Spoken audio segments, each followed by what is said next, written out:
I'm one of 4 tourists that were travelling. We were staying in Padum overnight. Okay. 1 Australian, 3 British. We left in the daytime to go sightseeing. While we were sightseeing, we heard from our driver maybe there was a problem in Padum. When we came back, it was really interesting. Firstly, there was a lot of people leaving, and then we were coming closer and closer, and we could see that our driver and our guide were quite scared. A car, they thought the bridge would be blocked, but a car came out, and they actually issued us a pass. So they gave us a pass, so even though there was a curfew, they told us that we would be safe, and our driver, and so we continued.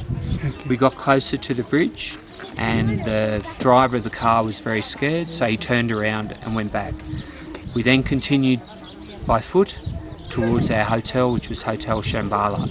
We'd stayed there the previous night. When we got there, as we got closer, there was armed police. They looked like military. They came towards us, and the person who was our guide, because I believe he was a Buddhist, he was asked to go away. When he said no, he's looking after us because we were his clients, he was beaten. I think he was hit 3 or 4 times. As we were getting closer to the hotel, they actually had 2 or 3 Buddhists that they were hitting with long metal poles. They were all armed, they all had guns.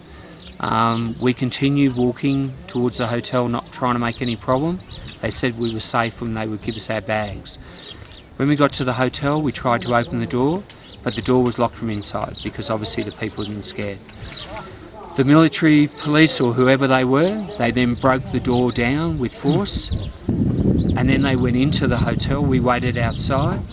They had long metal poles, and they were breaking all the windows. Everything they could see, they broke. They turned over anything that was of use. They broke everything they could. They smashed every part of the glass they could. We stood outside and waited. We then went inside to try and get our bags.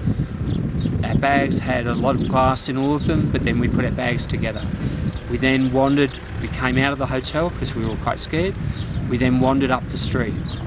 Okay, one question. Yes. The policemen are for the protection of the people. Do you think they are protecting, or they are scaring away the people with everything? I'd like to know which people they're meant to be protecting. Yes. Because the people that were peacefully trying to move were being beaten. Okay. And the destruction that they did to the hotel was for no reason at all. Okay. When we walked back up through the village, we were the only 4 tourists left. Okay. And there was no transport out. In the end, we had to get a truck, and luckily we ended up at Faye. But every window in the street was smashed. There was no shops open. They weren't helping us. And for tourists, we couldn't understand why they had the violence against someone that was nothing to do with the incident. Okay, don't you think it's a complete failure of the administration to control the law and situation in this area? I think someone needs to realise that everyone is the same. It is not Buddhist, it is not Muslim, it is just one person. Why they should be violent to one person, not the other? Yes, it's a failure of the administration. I feel they were very heavy-handed. They did not need to react the way they did.